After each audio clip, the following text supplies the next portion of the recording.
नमस्कार, स्वागत है आपका स्ट्रीट बज़ में और मैं हूं आपके साथ आरुषि राय। 28 जून जेएमएम के लिए एक बहुत बड़ा दिन। झारखंड के पूर्व मुख्यमंत्री हेमंत सोरेन को झारखंड हाई कोर्ट ने जमानत दे दी, जिसके बाद झामुमो और कांग्रेस में खुशी की लहर दौड़ पड़ी। हेमंत सोरेन को जेल से लेने खुद उनकी पत्नी कल्पना सोरेन और छोटे भाई वसंत सोरेन पहुंचे। जेल से निकलने के बाद वो सबसे पहले अपने पिता शिबू सोरेन के पास पहुंचे। उनके माता पिता के चेहरे पर उनके वापस लौटने की खुशी झलक रही थी। हेमंत सोरेन ने बाहर निकलकर मीडिया से बातचीत भी की। इस दौरान उन्होंने केंद्र सरकार पर जमकर निशाना साधा। कहा, मुझे मनगढ़ंत कहानी बनाकर 5 महीने तक जेल में रखा गया, षड्यंत्र किया गया। और आभार प्रकट करता हूँ। आप सबको पता चल ही चुका है कि कानूनी रूप से मैं अब विगत 5 महीनों के बाद जेल से बाहर आया हूँ। मैं न्यायालय का आदर करता हूँ, सम्मान करता हूँ, लेकिन कभी कभी ये चिंता होती है कि जिस प्रकार वर्तमान समय में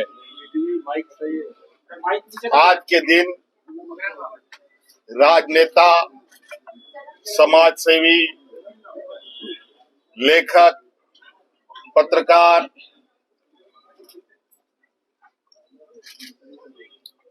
जैसे लोग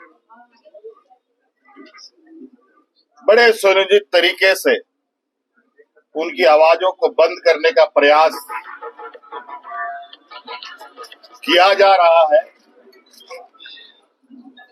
ये भी किसी देश, पूरे देश में छुपा नहीं है। और न्याय पाने में जो वक्त लगता है, वो वक्त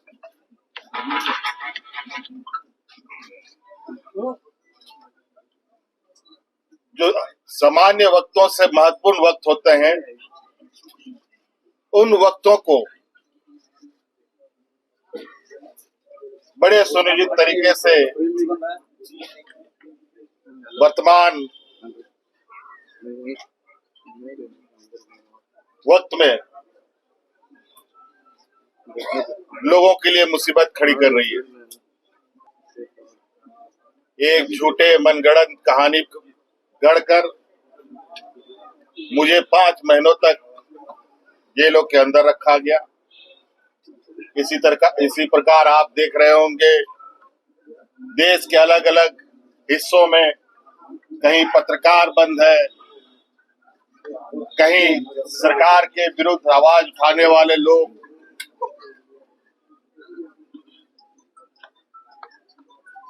और उनकी आवाज को कुचलने का काम किया जा रहा है।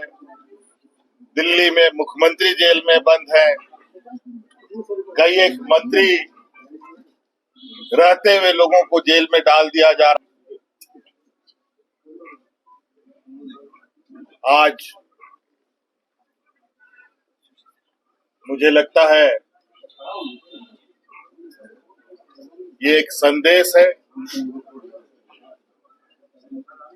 राज्य के लिए नहीं, पूरे देश के लिए,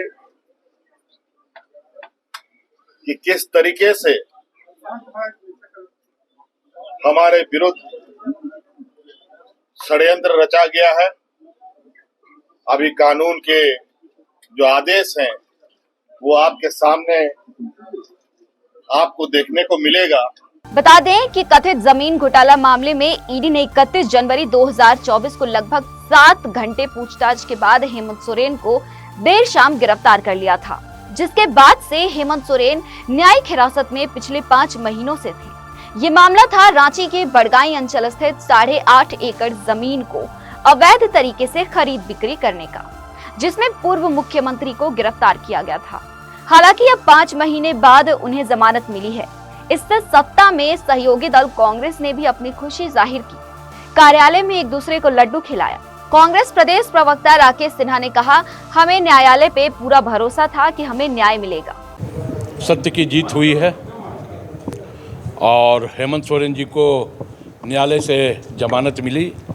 इस खुशी में कांग्रेस भवन में आज कांग्रेस के तमाम कार्यकर्ता भी काफ़ी उत्साहित थे और इस उत्साह के दिन में हम लोगों ने एक दूसरे को लड्डू खिला करके खुशी का भी इजहार किया है और न्यायालय के प्रति आभार प्रकट किया है, न्यायालय के प्रति कृतज्ञता प्रकट की है और उन्हें धन्यवाद दिया है कि न्यायालय ने जो आज फैसला दिया है, स्वाभाविक तौर पे ये फैसला झारखंड के इतिहास का स्वर्णिम फैसला होगा।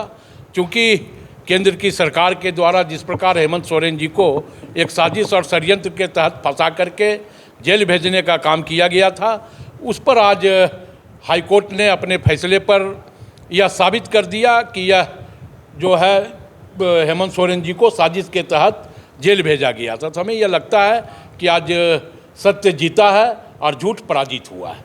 क्या लगता है आज शाम तक हेमंत सोरेन के बाहर आते ही अब सियासी पारा गर्म हो गया है। नेता प्रतिपक्ष अमर बावरी ने हेमंत सोरेन के जेल से बाहर आने पर कहा कि हमें न्यायपालिका पर पूर्ण भरोसा है। हेमंत को जेल में रखने का फैसला भी अदालत का था और उन्हें जमानत देने का फैसला भी अदालत का है। हम अदालत के फैसले का सम्मान करते हैं। अमर बावरी ने कहा कि दुख तब होता है जब विपक्ष के लोग जेल जाने पर कहते हैं कि मोदी जी या भारतीय जनता पार्टी ने साजिश की है और जब जेल से बाहर आते हैं तो ट्वीट पर लिखते हैं कि सत्यमेव जयते। उन्हें न्यायपालिका पर विश्वास रखना चाहिए। फैसले को हम लोगों ने हमेशा स्वागत किया है। हम लोगों ने कहा है कि न्यायालय जो भी करता है वो गुण दोषों को जांच करके करता है। हम लोगों को देश के न्यायपालिक व्यवस्था पे 100% 100% भरोसा है। हम उनका सम्मान करते हैं। उनको जेल में रखने का भी निर्णय न्यायालय का था, माननीय न्यायालय का था। वहाँ से जेल से जमानत देने का भी जो है वो माननीय न्यायालय का है। हम दोनों ही का स्वागत करते हैं। दुख तब होता है जब विपक्ष के लोग जब जेल जाते हैं तो कहते हैं कि भाई मोदी जी या भारतीय जनता पार्टी ने जेल में डाल दिया, और जब छूट करके आते हैं तो अपने ट्विटर के हैशटैग में सत्यमेव जयते का हैशटैग लगाते हैं। तो ये जो दोहरा चरित्र है, ये दोहरा चरित्र को उनसे बाहर निकलना चाहिए। और न्यायालय है वो सभी को, भारतीय संविधान के अंदर अगर आपको विश्वास है तो आपको मालूम होना चाहिए कि कार्यपालिका, न्यायपालिका और विधायिका 3 मजबूत स्तंभ है, जिसमें न्यायपालिका का अपना एक काम है जो बड़े ईमानदारी के साथ करते हैं। इसको हमको स्वीकार करना चाहिए। अब हेमंत सोरेन जेल से बाहर आ चुके हैं और अब विधानसभा चुनाव में वो अपनी सक्रियता निभाएंगे। हेमंत सोरेन लोकसभा के कामों से दूर रहे, लेकिन फिर भी इंडी गठबंधन ने झारखंड में अच्छा प्रदर्शन किया। खास करके आदिवासी सीटों पर भाजपा को मुंह की खानी पड़ी और इंडिया अलायंस को जीत मिली। झारखंड लोकसभा में 14 में से 5 सीटें इंडी गठबंधन के पास हैं। इसका एक कारण ये भी है कि कल्पना सोरेन थी जेएमएम के पास। कल्पना सोरेन ने हेमंत सोरेन के जेल जाने के बाद जेएमएम की बागडोर को संभाला, खुद भी गांडेय उपचुनाव में बेहतर जीत हासिल की। कल्पना को सभी का सपोर्ट मिला, जनता ने भी उन्हें मान सम्मान और प्यार दिया। हेमंत सोरेन के जेल जाने के बाद कल्पना को जो सिंपैथी, जो सहानुभूति मिली, वो जेएमएम के लिए फायदेमंद साबित हुई। अब विधानसभा चुनाव में उनके साथ हेमंत भी होंगे। वहीं दूसरी ओर भाजपा ने भी अपनी रणनीति के अनुसार झारखंड में शिवराज सिंह चौहान को प्रभारी और हेमंता विश्वा शर्मा को सह प्रभारी बनाया है। अब झारखंड विधानसभा का चुनाव दिलचस्प होता नजर आ रहा है, क्योंकि जिस प्रकार कल्पना सोरेन और हेमंत सोरेन को लोगों की सिंपैथी मिल रही है, उससे जेएमएम को फायदा होता नजर आ रहा है। तो वहीं भाजपा ने अपने 2 दिग्गज नेताओं को झारखंड का प्रभारी बनाया है। अब देखने वाली बात यह होगी कि झारखंड विधानसभा चुनाव में जनता पर क्या हावी होता है, भाजपा के 2 दिग्गज नेता या कल्पना और हेमंत की जोड़ी। एक बात तो तय माना जा रहा है